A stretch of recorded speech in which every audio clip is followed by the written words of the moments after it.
Let's do view on YouTube. You have a dual monitor setup. Have a what? Dual monitor setup. I know, I do, but I can't because you guys need to see it. So, I usually do. This is why, for me, the online teaching isn't wonderful. But, you know, it's just part and parcel of getting on with things, isn't it? Am I live? I think I'm actually live. Say again. You have your phone. For me, the online teach. There we go. I'm also going to make sure that my sound's all working. Dixon's now got the link. Let me just check that my sound is doing what it's meant to be. Yeah, it's all good. Right. Okay, guys, let's share screen. Let's get immediately into this. So we're doing this is the end of carboxylic acids. It's really nice. We're doing really, really well here. So switch straight over to this. I like it. So guys, carboxylic acids. We've been playing with carboxylic acids for ages. Yeah, so it's nice always just to mention, you know, our go-to guy of this one. You know, this is the first time you see it at GCSE. So I'm going to ask Julian to name it. That's exactly the way it should be instantaneous. Tenzi, we now go from GCSE, let's now go to AS, which is to pick up something like this. Let's do this one. And I'm going to ask you to name, let's just do that. Name that for me, please. While you're naming that one, I'm going to then give Winkit this one. Go on. 3-methyl, absolutely correct. Well done, really pleased with that. 3-methyl, for those people who aren't sure why it's not a 2-methyl, it's because this is carbon atom number 1, because it's the most important functional group, and then it's butanoic acid. Well done, really impressed with you there, Tenzi, that was excellent. Butanoic acid. And then I'm going to ask Winkit for this one for me. Give me that one. I'll add that there. There we go.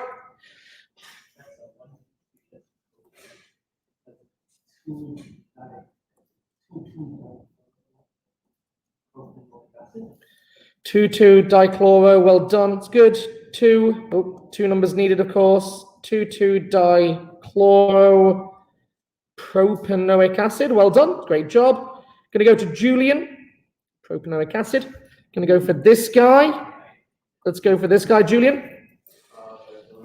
Oh, he knows it. Can you give me the one that I prefer? It is benzoic acid, you're absolutely right. And you'd get the mark for it, absolutely. Can you give me the other name that I prefer? And I'll show you why, Julian. Okay, in fact, I'm gonna now inspire you to know it, because I'm gonna ask you for this one. What's that one then? That's why benzoic acid is not a great name to know, because it means that you can't name others. What's that one? Can pass if you like. Tenzi. Oh, I'm disappointed. Come on, you can do this. I know, is that one like, you want us to say benzene carboxylic acid? Yes, it is. That's what I prefer. And the reason being is it's handy for doing the next one, benzene carboxylic acid. You've got it. That's why I prefer the other name of the benzene one, because it allows you to do the others. This is benzene 1,2-dicarboxylic acid. Much carboxylic acid. Does that make sense? Like, I'm picking the one I prefer because it's helpful for knowing the others. So really handy to know those. I'm going to give you one more, Julian, since you got that other one wrong. And this one, of course, is another classic A2 one. And they love this particular one. They love this guy. Give me the name. It's a classic, this at Excel. Very common. Probably the most common, actually, of the. It is a dioic. Can you now spell it for me? I think there is an E. Is the right answer. That's why I'm asking. It's recognizing that the E goes back dioic acid, because you can't have a D and an N next to each other. So the E goes, whenever you have a di suffix or tri suffix or tetra suffix, that E must go back. So just nice to remind ourselves of these things. It's great. I'm tempted to show you one that's, no, I won't. I'll leave it at that. We've had a really good one there. That was a really nice set of naming. So, okay. So what we now need to do is know the reactions. So, reactions of OX. Reactions of OX. Reaction of OX. So, there isn't actually that many. So the first one is, number 1 is an acid-base reaction. Acid-base reaction. Nice and easy. So let's now have a go at this. So I'm going to do an easy equation, then a hard equation. So question number 1, I'll switch to red. Yeah, so Q1, I'm going to say, can you write the equation for ethanoic acid plus sodium hydroxide. Off you go. Sodium hydroxide. Oh, no. Molecular is dead, Winkit. You will never now use molecular. This is all structural. Through into it. Yeah. So have a go at that bad boy. See how long it takes them to figure this one out, everybody. Yeah. Got my 3 students in my class.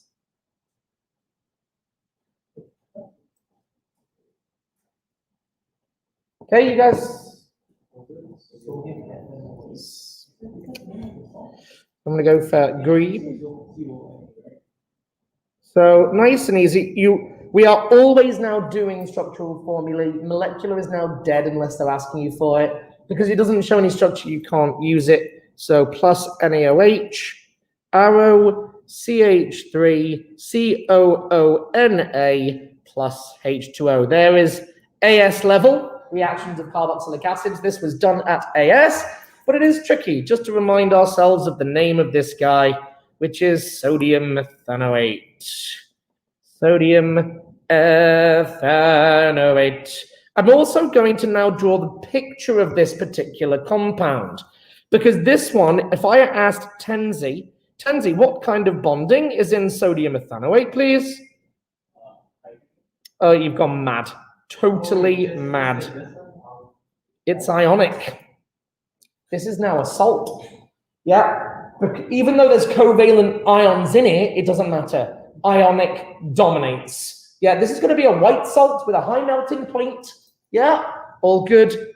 So it's nice just to remind ourselves that this is ionic. Yeah, it will have a high melting point. And they'll do this. They'll ask you for the equation and then say, predict the melting point of the product. And you'd say, hi, explain your answer. It's ionic, strong electrostatic attractions between oppositely charged ions, lots of energy needed to break. You're done. Yeah, all good. I like it. So let's go for the next, that's AS. Let's now go to A2. Question number 2 is this. Let's do ethane. You're not going to like this. Ethane dioic acid plus sodium hydroxide. Off you go. Sodium hydroxide. Boom. Off you go. I'll give you a minute or so. Give you a minute. Suddenly realised I need my little fan for my laptop. It's getting really hot. The fan's getting really toasted. Really toasted. Who's calling me cuckoo? Oh, I am totally cuckoo. By the way, Winkit, thank you so much for watching my video on YouTube and liking it. Thanks for that. Appreciate it. And a nice comment. It's very nice. I need to do more of those. I need to do more cool stuff. Yeah. For this ethane dioic acid, would it be HOOCCOOH? So the answer is there are 2 ways you can do it. However, I'd always recommend to do it as the way that you've just said it. HOOO, HOOCCOOH. It's a bit of a nightmare. Yeah. Cuckoo. It's actually cool. It's cool. Yeah. I'm going to stop talking now. Can I also now tell you that this question has been on Excel about 3 or 4 times. And every time they've done it, they've given you not just a little dotted line, yeah, but they've given you just a big open space.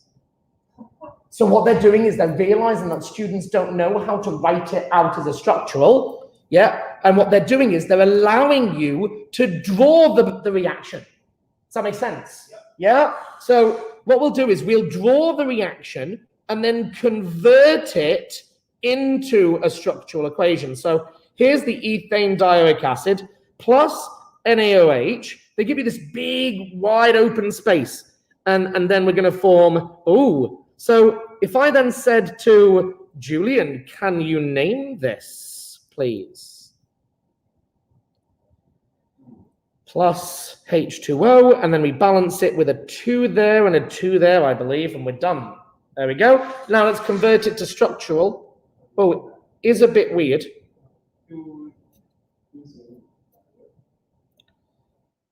Don't overthink it. Okay, so Julian, if I gave you this and I said name that, what would you call it? That's an O, by the way, sorry. You don't say disodium oxide, do you? The reason being is that in ionics, you don't. You only do the dis and tris in covalent. So you don't need to say the disodium. But what you do realize is you do need to say it for the covalent part. That's the one. Yeah, sodium ethane dioate. Sodium, this is, I'll finish off the equation. 2 NaOHs goes to NaOOCCOO. Isn't that horrible? Yeah, but that's why they allow you to draw it. And this is sodium. You don't need to say di because we know it will be. Sodium ethane with the E dioate. Yeah? All just clever games. Plus water. Yeah. Right. So if you can do that, you can kind of do anything. Just to also mention, though, at this point, this is now me. You guys are working through Acidbase right now, aren't you? So you're going to get a double bump. Exactly, Winkett. In this reaction here, we're going to get a double bump. We're going to be starting at pH. We're going to start at pH, let's say 3, because it's a weak acid. Yeah. And then we're going to be, so this is the ethane dioic acid. Yeah, this is the ethane dioic acid. And then we're going to neutralize it. Would you agree? And as you neutralize it, we now add, switch to green. We're going to neutralize this. Yeah. And then we're going to get a jump. A little baby jump. Yeah. So that jump there, I'm just going to, little jump there. There we go. So this jump here has just created this guy. Yeah, we've now got this guy, the first neutralization. That one's gone, but the other one is still there, so it's still acidic. Yeah, and then we're going to get another bump. Yeah, another bump for the second one. Sorry that it's, by the way, they're actually pretty much the same height. Sorry that they're not. I can actually probably fix that by extending this one down a little bit. And then, there you go. Oh, no, I can't do that because I need to start at 3. I'll do that whole line a little bit better. It would go like that. And you get a double bump because it was a dioic acid. Yeah, 2 neutralization points, 2 endpoints. You're going to need 2 indicators. Yeah, this is going to be super cool because it's going to be really clever, this. Do you know what you'd use? You'd use a mixture. You'd use a mixture of methyl orange and phenol O. Problem.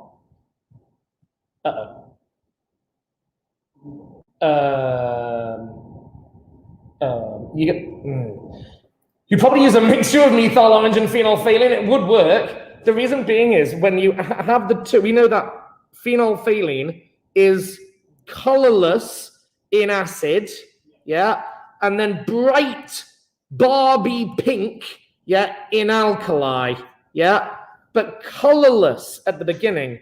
And then methyl orange is red. Methyl orange is red in acid, but then it is yellow in alkali. What's yellow and pink gonna make? What's yellow and pink make? No idea. I have no idea what that's gonna make. That's tricky, that. The reason why, guys, would you agree that in the first neutralization, the phenolphthalein is colorless? So you see the red turn yellow, but of course we stop at orange. Yeah. So you'd see the first change perfectly. And then the next one is you're going to see yellow is suddenly going to change to a different color when you mix the pink in. Well, I don't know what it's going to be. What happens if you mix you mix yellow and pink? I don't know what it's going to make. Brown? Orange. More or less orange. Uh-oh. Yeah, so hang on, it'd be yellow, back. Oh yeah, you'd see, oh my God, that'd be so cool. You'd see it go, red, orange, stop, yellow, orange, stop. You get 2 oranges. That would be so cool to do. I'd love to try that. Im, do we have any dioic acids? Do we have any dicarboxylic acids? We don't, do we? Of course we don't, because yeah. Yeah. You know how like buffers, right? Like in this case, oh God, would be the ethane dioic acid. Yes. Which one would they use? Okay, so just to point out, now that you've mentioned that, Winkit, the graph isn't actually perfectly correct. All right. So in reality, you'd actually get this rather odd graph. So you get this section here where it rapidly increases. Then this section here is a buffer region. Then it'll go up. And then you'll get another buffer region, and then it'll go up again, and then another buffer region, and then yeah, so that'd be awkward. You've got 2 buffer regions. That's awkward as hell. You could use both of them. You wouldn't want to do that as a buffer. That'd be a mess as a buffer, because you'd be buffering 2 separate pHs. It'd be a bit of a mess. I wouldn't. Yeah, I'm not trying to teach you acid base here. I'm just playing around, really, to be fair. I just wanted to throw in the thing. Right, so we've done just to mention one more reaction, and then I can move on. So question number 3, let's do ethanoic acid. Let's stick with our good old friend. Ethanoic acid plus calcium metal. Just calcium. Right, what are we going to get? This is still under acid base, right? Yes, acid base. Yeah, because we know all metals are bases. By the way, can you guys remember this is GCSE? This. What happens if you get a metal and acid? Salt and what? No. It's mash. Metal plus acid, salt and hydrogen. Yeah, it's really handy mash. Plus H2, so you just need to times that by 2 is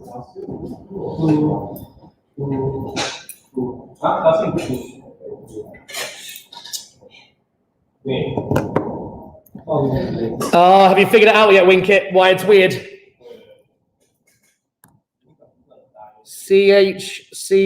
Well, you know what's going to happen, because calcium forms a 2+ ion. We're going to get this guy. Once again, you're going to get that guy. What a nightmare. And then 2 of them. Oh, we just write like, oh, yeah, they'll allow that. By the way, I'm also going to draw it out for you just because they've made you do it in the past. Calcium 2+, and on either side, yeah, they've made this has been asked before. Either side of it, it doesn't matter where you put the charges, by the way, as long as they're pointing. There you go. That'll do. Roughly towards it. Once again, high melting point, it's ionic. Higher melting point than, of course, sodium, because you've now got a 2+ cation instead of a 1+ cation. All okay with that stuff? Cool. I like it. Cool. So we've done acid-base reactions. Now what we can do, I am going to do, let's do reaction number 2. So this is reaction 2. So I'm just going to do this with lithium tetrahydride to illuminate. Yeah, so this is OX plus LiAlH4. So we know this guy, and in reality, you're never going to have to name that. You just have to know the formula. It will say in the question, identify the reducing agent. That's the exam question for that. Identify. And if you see identify, you can do either name or formula. Wicked. Identify red agent. Yeah, and this is LiAlH4. Lithium tetrahydride will illuminate. And we know in the equations, what's going to happen is it appears as a brackets H. Remember that? Yeah, we're all okay with this. And all that's going to happen is we're going to reduce these back to being our aldehydes, perhaps. Yeah, our aldehydes plus water. Balance it. By the way, people keep forgetting to balance these equations. Yeah, considering, can I just say, do try and get yourself into good habits, because for you to have written that equation and got that far and to forget to add a 2, like, oh man, like, what a waste of time, like, brutal. Just watch out, that's all. Does that now all add up for H's? Should do. 6 and 6, yes. And all the O's add up, yeah. So not complicated. We realize that this one will have been done under distillation, not reflux, because distillation will take the aldehyde off immediately. This has been done distillation, and we're making, the whole point of the distillation is to make the aldehyde. If we had done it under reflux, what would we have made? Yes, well done. We would have made ethanol.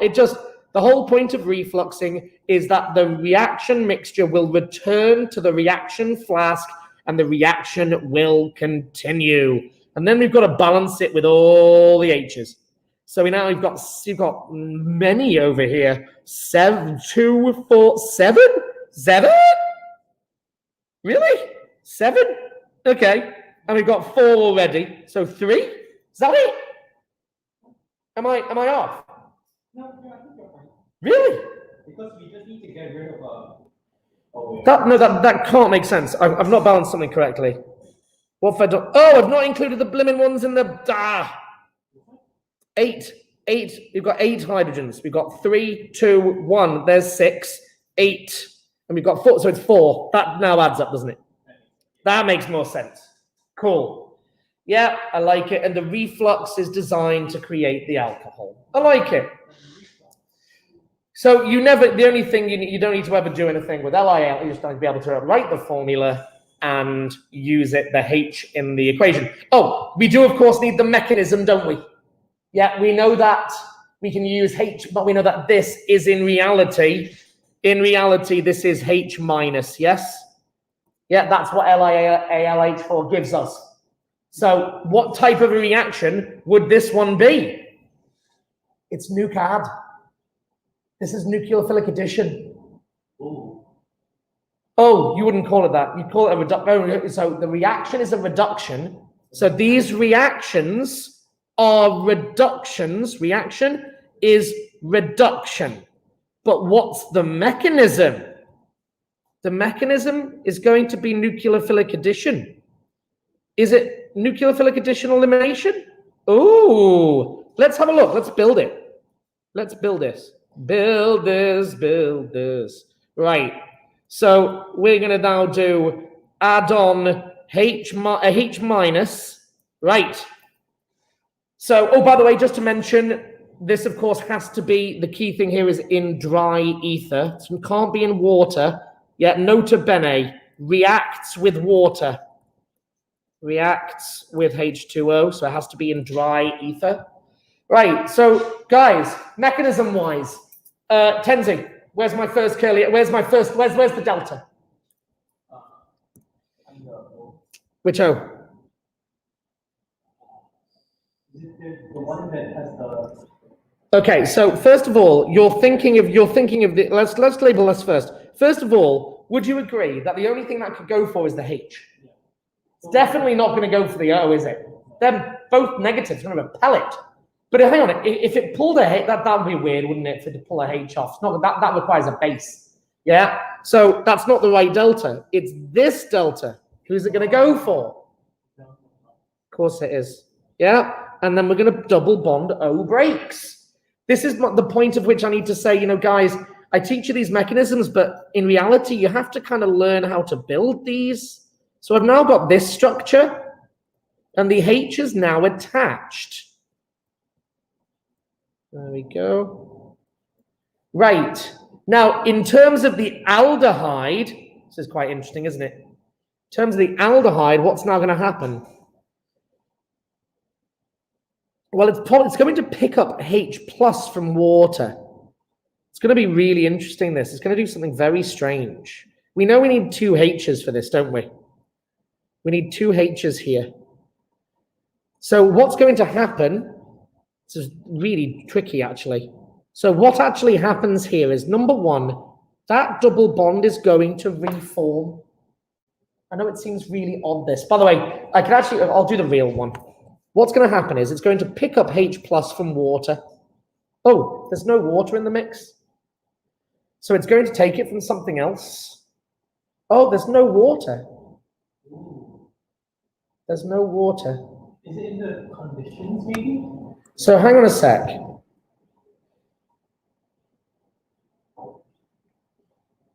We need another H from somewhere, don't we? It's going to be very... So what would happen here is that double bond is going to reform. That was a really bad curly arrow. If I was going to do that in an exam, this is beyond you, by the way, but it's fine to do it. Yeah, that double bond is going to reform. Now, when it does that, would you agree carbon is about to have 5 bonds? Yeah. Yeah, that's not good, is it? No. So what is probably now going to happen, what's probably now going to happen, we still need another H minus, don't we? Yeah. We still need another H minus. Well, the problem is it wouldn't have reacted with that whole ion is now negative. It needs to become positive. So chances are what's going to, it would probably become, it's not going to do that first of all, is it? It's not going to do that first of all. It's going to be, so what's probably going to happen here is that is going to pick up, it's going to pick up that H there. Now, when it does that, can you see that that's going, we can do this step by step. So when that picks that up, yeah, what's going to happen to this arrow here? Where's it going to go? Yeah, it's going to go to the carbon. It's got to. Curly arrows move away from each other. Yeah, we know this. Right, so what's the outcome of that process right there? What has that just formed? So do you guys want to have a go at drawing that? What do I now have after that process there? Draw me my outcome. Go. Do we want a scrap piece of paper? Yep, it's fine. Im, are you okay? Are you asking about the bacteria? Oh no, she's picking it up hopefully at the end of the day. Yeah. So double bond is being formed. So I'm now going to definitely have that from this curly arrow here is forming this double bond. Right, we've now got water has now appeared. Guys, look at this. I've now got water appearing. Yeah, that hydrogen has transferred over. Now the carbon is now happy, but now what's super interesting about that, it should still be negative. Where's the negative charge gone?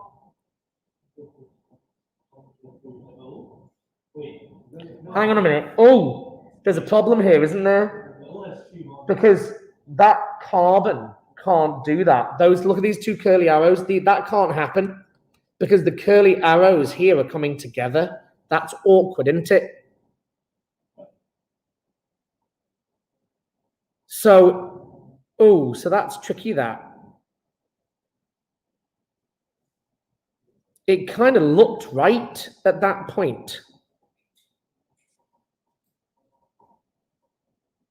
Something very, so that carbon can't do that arrow, definitely can't do that. Where's those electrons now going to go? The electrons have to go somewhere. They wouldn't do it. I can't wait to actually look this up and find out what the real mechanism looks like. That will definitely happen, and we will form that structure. We need water to break away. It will take that hydrogen. It will. So, okay, let's ignore that step. I'm sure that's going to happen at that point. But if we just do that instead, oh, but then we become a double negative. That definitely won't happen either. It definitely wouldn't do that. Oh, no, it wouldn't, because the O is going to become fully positive. Damn. Oh, that's so close. Where's that going?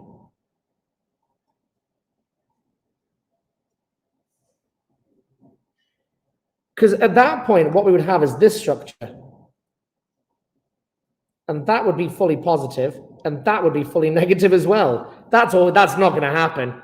But the charge technically is okay, isn't it? What you can see is the water's about to break free. The double bond is about to form. But then where's the hydrogen going to come from? Oh, no, the hydrogen's still a... Oh, we've lost a hydrogen somewhere. Where's our hydrogen gone? We've still got... Oh, yeah, that doesn't work either. So we need another H from somewhere. Oh, hang on a sec. That's that curly arrow will be forming a double. If we did that, the outcome's going to be the carbon's going to be fully positive. Oh, it's going to be all kinds of weird. Oh, I don't like this. I don't want to get too lost in this, guys. It's a waste of time. We only have 10 minutes left. I'm not going to bother. I'm going to skip all that. That's a disaster.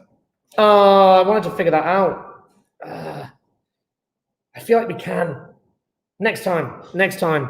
So we know the reduction. I'm going to look up that mechanism in a bit. So next one, reaction number 3. Reaction 3 is with, this is new for you guys, with PCl5. Now this one is on your spec. It's nice to see it there. Phosphorus 5 chloride or phosphorus pentachloride. And this one's kind of special, because what it does is it does a conversion. It turns an OIC, the COOH group, plus PCl5 gets to form CH3COCl. We create a brand new family. And if you're interested, you form Puckle. Cool. You're going to form Puckle, POCL. Now the question is, you form Puckle like that, but hang on, the CLs now don't add up, do they? What that means is, I think we're going to need 2 of them. Now, there's still something wrong here. Does people realize that there's a H has disappeared? Yeah, which means chances are we going to get HCl as a byproduct? I think that was it. It makes sense. And then let's balance it. Oh, so we don't need 2 of them. Yeah. There we go. It adds up. We're going to get 2 HCls as a, or not, is it 2 HCls? No, just 1. We just get HCl as a byproduct. Now and I know that Puckle's really, and I go, Puckle, cool, just to remind you that there's 3 coals on it. Yeah, this equation, you can see I'm building these guys and kind of figuring them out. I haven't learned these, and there is some value in just flat out learning them, just having it all like boxed off as learned. But the key thing here was we're making this family. We're making the acyl chloride family, which actually, by the way, guys, is our next organic topic. So we're going to form, Tenzi, name it. Can you remember? What's it start with? How many carbons? Eth. Anal ene. Absolutely. We've got a single bond. How does it end? You can pass if you like. Think it. Well done. Ethanoyl chloride. The family, the classification is acyl chloride. This is the family of acyl chlorides. Sometimes, by the way, called acid chlorides. There is this alternative family name. It's because they're acidic. Yeah. But we've actually got PCl5, don't we, Ian? We've got phosphorus pentachloride. Yeah, we need to have a go at this, guys. We'll do it next lesson. We'll just have a mess around. I'll look up YouTube first so I don't kill you guys, because I feel like that's probably wise that I do some practice on it first. If anybody fancies coming and practicing with me, more than welcome to. So, nice, easy one. PCl5, just to also remind you, it needs to be done dry. Now, what's interesting is, are they going to give any conditions for this one? No, they don't. PCl5 also reacts with water. Now, what that means is, chances are, you're just going to do it it's just going to be pure ethanoic acid, and then adding in the solid of PCl5. It'll be interesting. PCl5. It'll be interesting to see what it wants for that. But just to mention, reacts with water. Just be careful.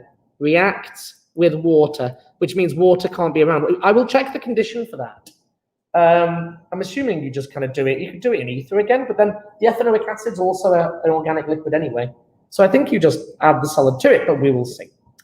The last reaction, reaction number 4, the last one is esterification. Reaction 4, and that is with alcohols.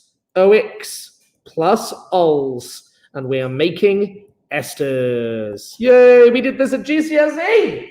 God, can you believe it's been so long? So we now realize that we can take a carboxylic acid, we can react it with, let's do ethanol, let's keep it easy. Ethanol, keep it nice and easy. And we're going to form, and I'll draw this out as well. By the way, this has to be done in the presence of concentrated phosphoric acid catalyst. Phosphoric acid cat. And we're going to form our ester and plus water. Acid plus alcohol, ester plus water. Yeah. Acid plus alcohol, ester plus water. Acid plus alcohol creates an ester plus water. So in this case, it would be. So just to show you what's happening, it's nice to kind of understand this from a structural perspective. So if I just highlight the key atoms of interest, so the key atom here is that this is an acid. Yeah, we're going to need him. This is going to then react with the alcohol group, like that. Alcohol group, of course, they're going to break off. Yeah, they're going to. Can I just, this is where I wanted to show you the mechanism. You don't need the mechanism, but it's nice to do it anyway. So there's the OH group there. There's the water. That's going to come together as the water, and they're going to link. And I just thought I'd show you there's the final product of the ester. There's the ester linkage. Yeah. But just to show you the mechanism super quick, I know that, by the way, I've got an appointment with my first PTC appointment is at 9:30. Okay. So guys, pens down, check this out. So why do we need the acid catalyst? The reason being is carboxylic acids are relatively stable. Yeah. So what we need to do is, I'm going to zoom in on this. So we're going to take the carboxylic acid and we are going to add a much stronger acid. Let's add, I'm actually going to add phosphoric. And here's phosphoric acid, by the way, if you're interested. This is phosphoric acid. H3PO4. H3PO4. Now, this is a much stronger acid than the ethanoic. So we're going to have protonation. Here's what happens. The electrons here reach out and take that H off the acid. Yeah? And this folds up that way. Now, what now we get, by the way, I'll show you what this actually looks like in an exam. It just looks like this. It picks up H+, yeah, from the acid.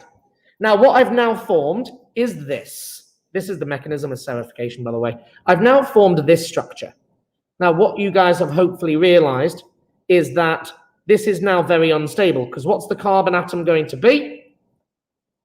The carbon atom is going to be conservation of electric charge, fully positive. Agreed? It's only got 3 bonds. What shape is it now going to be around the carbon?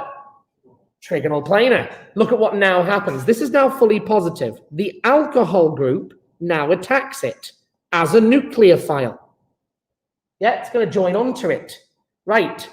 Step. What do we now have? I now have this structure. I now have OH up here. I've got OH here. And now also the alcohol group there. I'll just put that as an R. Yeah. Now we get proton transfer. By the way, where's the charge on this picture? This went in positive. Somebody must be positive. Who's positive? The O's got 3 bonds. Yeah, right. Proton transfer.